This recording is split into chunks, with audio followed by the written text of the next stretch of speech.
자, 소프트웨어 테스팅 2주차 2차 수업 시작하겠습니다. 지난 시간에 이어서 이번 시간도 소프트웨어 수명주기와 테스팅 계속 하는데요. 요번 시간에는 2절 테스트 레벨에 대해서 같이 한번 공부해 보도록 하겠습니다. 자, 각각의 테스트 레벨에 대해서 다음에 내용이 정리될 수 있다 그랬죠.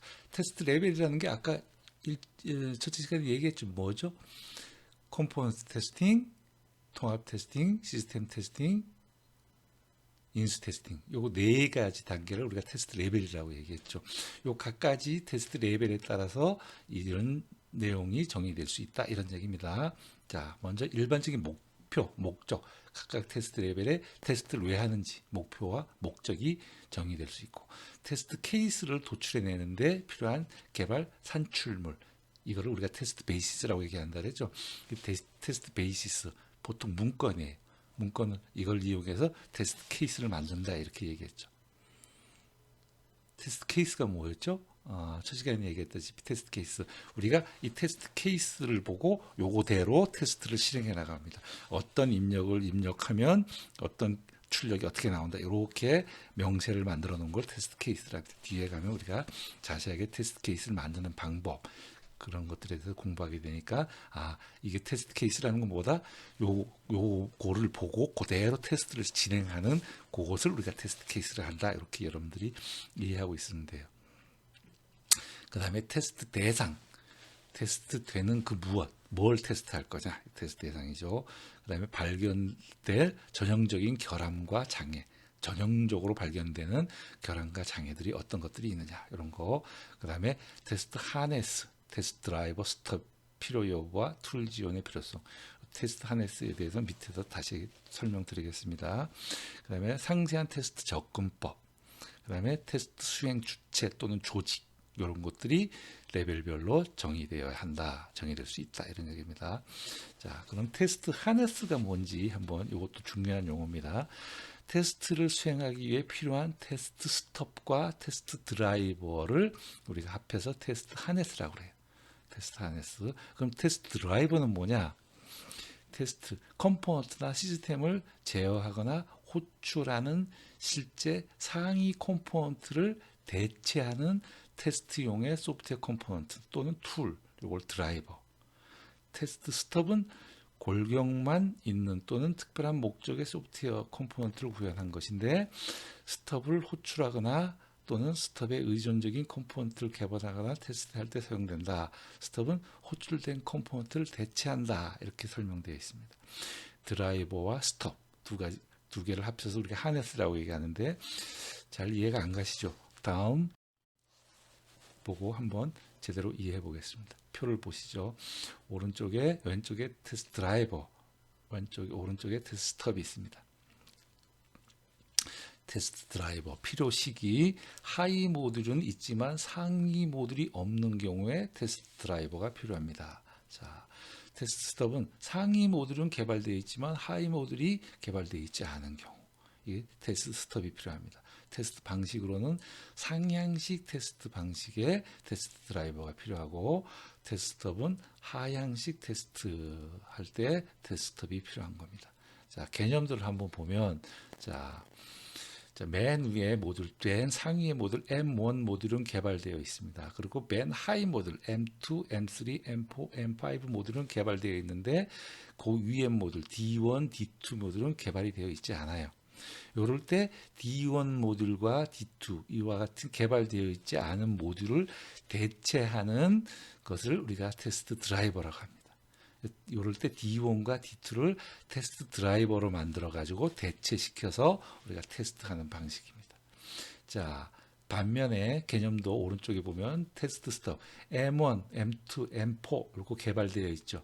그런데 그 하이 모델인 S3, S6, S5 요거는 개발이 안 되어 있습니다. 이와 같이 상위 모듈은 개발되어 있지만 하이 모듈이 개발되어 있지 않아서 테스트가 힘들 경우에 이 하이 모듈을 대체시켜서 우리가 테스트하는 경우 이 하이 모듈을 테스트 스톱이라고 합니다. 이런 식으로 상위 모듈을 대체하는 걸 테스트 드라이버, 하이 모듈을 대체하는 걸 테스트 스톱, 이렇게 여러분들이 이해하시면 되겠습니다. 자, 공통점은 테스트와 개발이 병행 시에 이용될 수 있다 이런 얘기고, 자 차이점 봅시다. 드라이버는 이미 존재하는 하위 모듈과 존재하지 않은 상위 모듈의 인터페이스 역할을 한다. 이 위에 그림 보면 우리가 확실히 이해할 수 있죠. 자 개발이 완료되면 본래 모듈로 교체된다 이렇게 설명하고 있고요. 자 테스트업은 하위 모듈에서 상위 모듈 호출 시 완벽한 기능을 임시로 수행하는 가짜 모듈 역할을 한다. 이걸 스톱이라고 한다. 자, 깊이 중심 스톱과 넓이 중심 스톱이 있다. 이렇게 설명하고 있고요. 자, 예시 클라이언트를 만드는 상황에서 서버가 미구현되어 있다. 클라이언트는 구현되어 있는데 서버가 미구현되어 있다. 이 서버를 가상으로 만들어서 테스트한다. 이 가상 서버를 우리가 드라이버라고 얘기할 수 있죠. 자, 쇼핑몰 가입 테스트 시 가입하는 페이지는 만들어져 있는데 인증하는 서버가 미구축되어 있을 때 이거를 가상의 인증 서버로 만들었다. 이건 뭐야? 이거를 드라이버라고 얘기하죠. 자, 스톱은 서버는 구성되어 있는데 시험할 클라이언트가 미구축되어 있을 시 값을 입력하는 클라이언트를 가상으로 만들어서 진행한다. 이 가상에 만든 클라이언트를 스톱이라고 해요. 자, 쇼핑몰 서버는 구성되어 있는데 가입 페이지가 없는 경우 가상의 가입 페이지 모듈을 만들어 사용한다. 이게 스톱이 되는 거죠.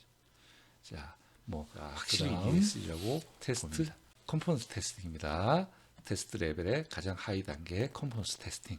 자, 테스트 베이시스로는 컴포넌트 요구사항, 상세 설계, 코드 이런 게 될 수가 있습니다. 일반적인 테스트 대상은 컴포넌트, 프로그램, 데이터 변환, 마이그레이션 프로그램, 데이터베이스 모듈 이런 게 될 수가 있고요. 컴포넌트 테스팅은 테스트 가능한 최소 단위로 분리된 소프트웨어, 모듈이나 프로그램, 객체, 클래스 이런 것들의 결함을 찾고 기능을 검증하는 것입니다. 자, 컴포넌트 테스팅은 개발 수명 주기와 시스템에 따라 시스템의 다른 부분에서 격리하여 독립적으로 수행할 수 있습니다. 이때 스톱과 드라이버, 시뮬레이터가 사용될 수 있다. 이렇게 설명하고 있습니다. 자, 계속해서 컴포넌트 테스팅입니다. 컴포넌트 테스팅은 구조적인 테스팅, 즉 분기 커버리지 등 이렇게 되어 있는데 이건 나중에 자세하게 설명하고요. 자, 이거는 이제 프로그램의 구조를 테스팅하는 걸 구조적인 테스팅이라고 합니다. 물론 기능성 테스트와 리소스 관련, 메모리 유출 검색 등 테스팅 또는 강건성 테스팅과 같은 특정 비기능 테스팅도 다 포함한다. 그러니까 컴포넌트 테스팅은 구조적 테스팅, 기능 테스팅, 비기능 테스팅을 다 포함한다. 이렇게 여러분들이 그냥 이해하시면 되고요. 자세한 건 뒤에 가서 다 나오니까 그렇게 지금은 이 정도로 이해해 주시면 됩니다. 자, 테스트 케이스는 컴포넌트 명세, 소프트웨어 상세 설계 또는 데이터 모델 명세와 같은 개발 산출물에서 도출된다. 자, 일반적으로 컴포넌트 테스팅은 코드를 중심으로 수행한다. 단위 테스트 프레임워크 또는 디버깅 도구 같은 개발 환경의 지원이 필요하다. 자, 실무에서 코드를 작성한 프로그래머가 직접 컴포넌트 테스팅에 참여한다. 자, 일반 프로그래머가 직접 한다는 얘기죠. 자, 일반적으로 결함을 발견할 때마다 바로 수정하고 결함에 대한 기록 과정을 생략하는 것이 일반적이다. 이렇게 설명하고 있습니다. 자, 프로그래머가 직접 컴포넌트 테스팅에 참여할 수 있다 이런 얘기죠. 자, 테스트 프로세스 관리와 개선을 위해서 결함에 대한 통계적 데이터가 필요한 경우 인시던트 기록 과정이 있어야 된다.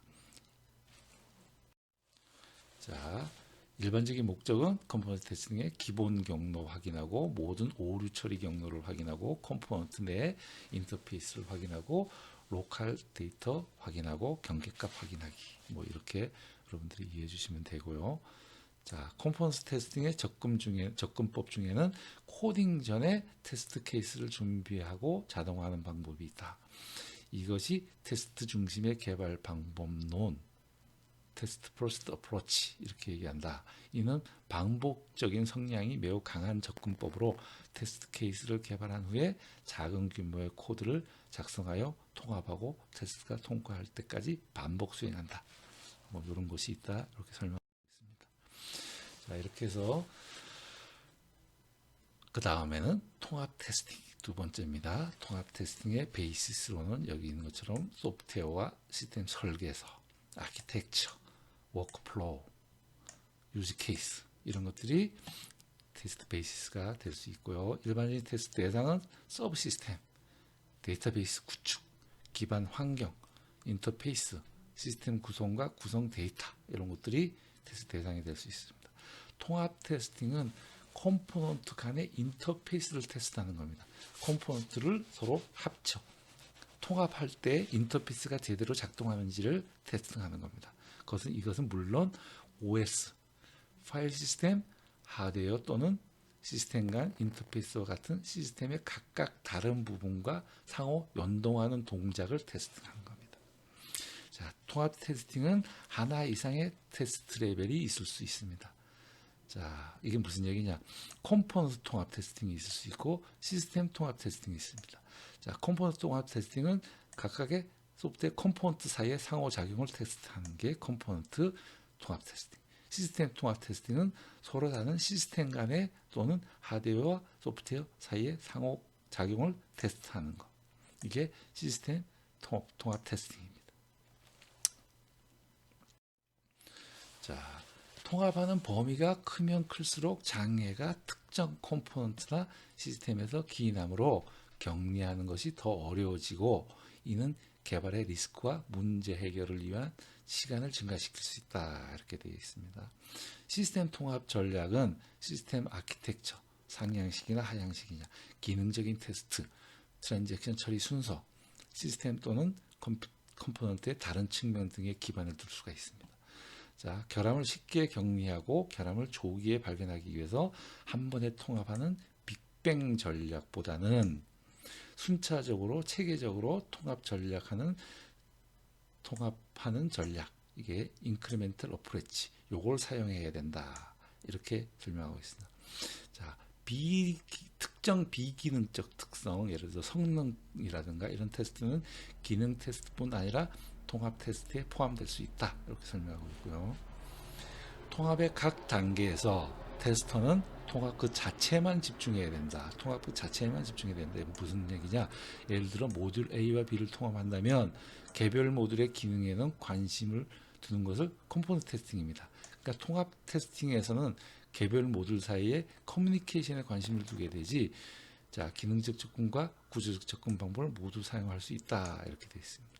그러니까 통합 테스팅의 두 개의 모듈 사이의 커뮤니케이션에 관심을 두게 된다. 이렇게 요게 자체에만 관심을 둬야 된다. 이런 얘기를 하고 있습니다. 자, 이상적으로 테스터가 아키텍처에 대한 이해를 바탕으로 통합 테스팅 계획에 관여해야 된다. 컴포넌트 또는 시스템이 만들어지기 전에 통합 테스트를 계획한다면 테스팅을 가장 효율적으로 수행할 수 있도록 컴포넌트의 개발 순서를 계획할 수 있다. 이런 식으로 설명할 수 있습니다. 자, 아까 빅뱅하고 뭐 이렇게 백본 이런 테스트 통합 방법에 대해서 아까 설명하고 있죠.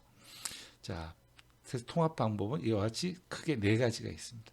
백본 방법, 백본, 그 다음에 빅뱅, 상향식, 하향식, 네 가지가 있습니다. 수행 방법은 백본은 가장 중요하고 이염도가 높은 모듈로 초기 백본을 형성합니다.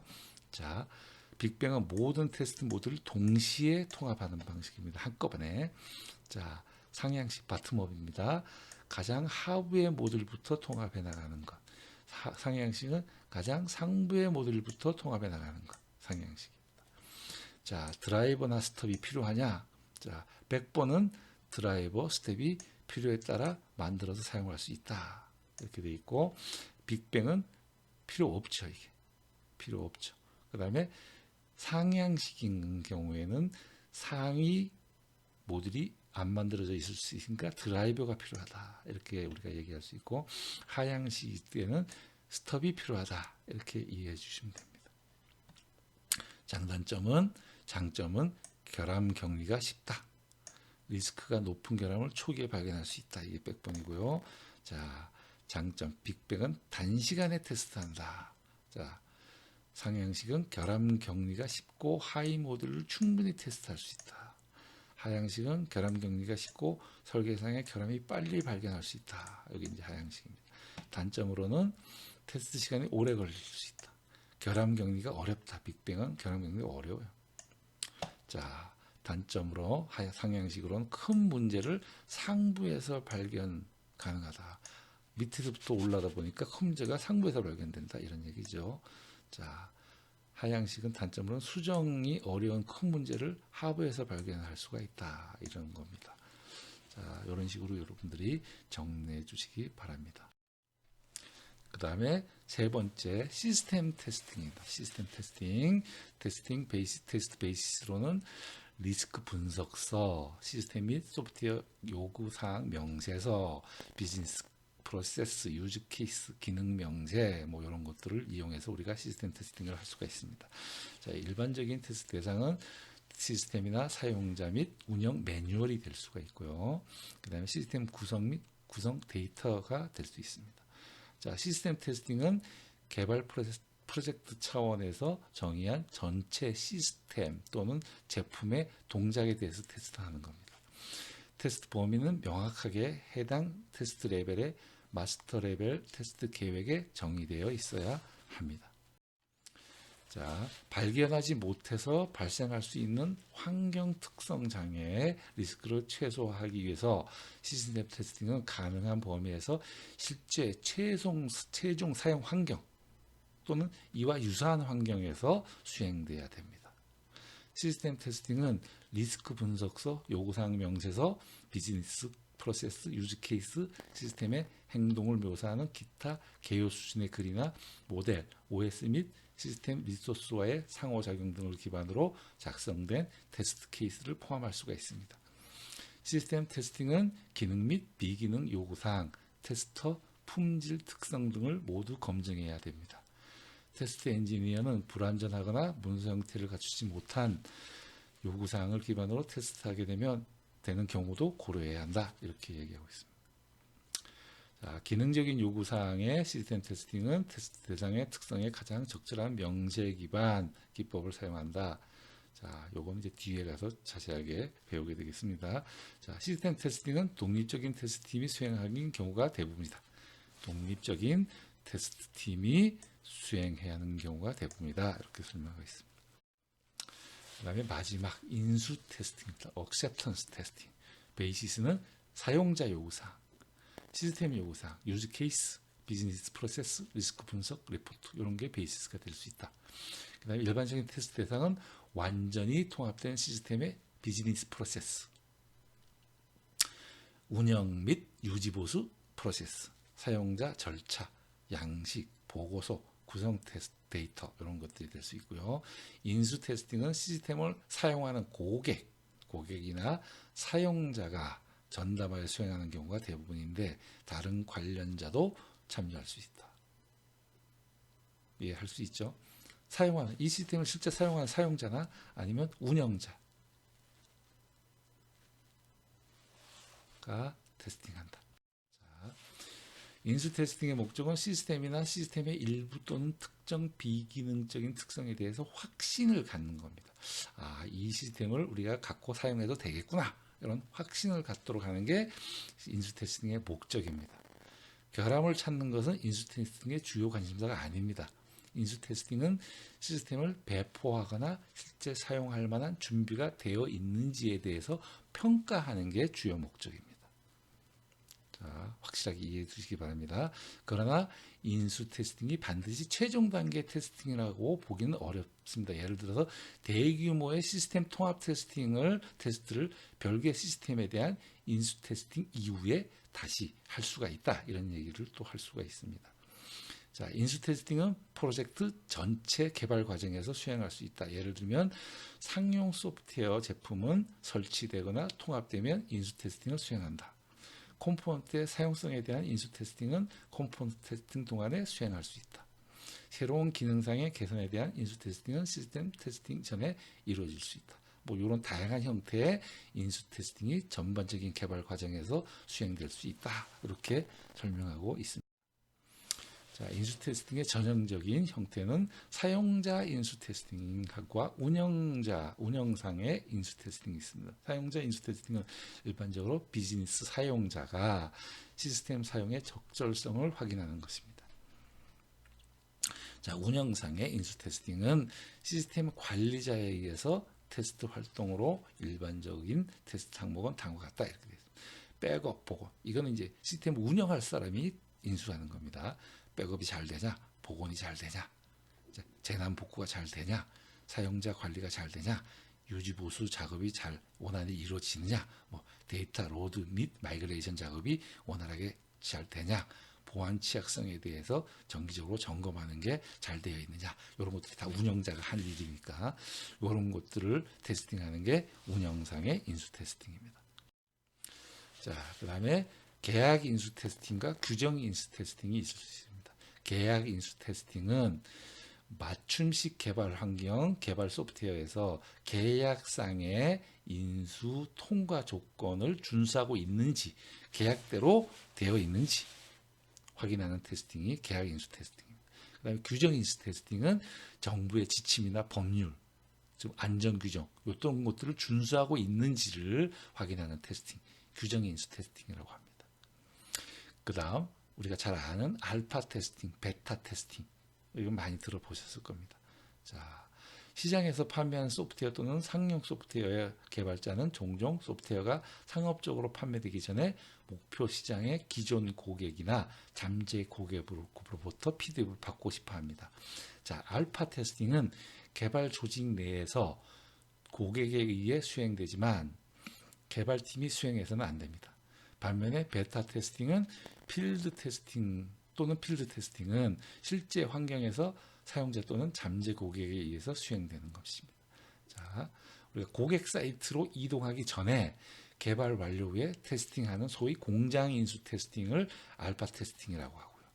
그 다음에 고객 사이트로 이동한 후에 테스팅하는 사이트 인수 테스팅은 베타 테스팅이라고 합니다. 자, 요게 이제 알파 테스팅과 베타 테스팅 여러분들이 잘 구별해 주시기 바랍니다. 이와 같이 해서 우리가 테스트 레벨에 대해서 2차 시에 쭉 같이 알아봤고요. 자, 다음 3차 시에서 다시 뵙겠습니다. 수고했습니다.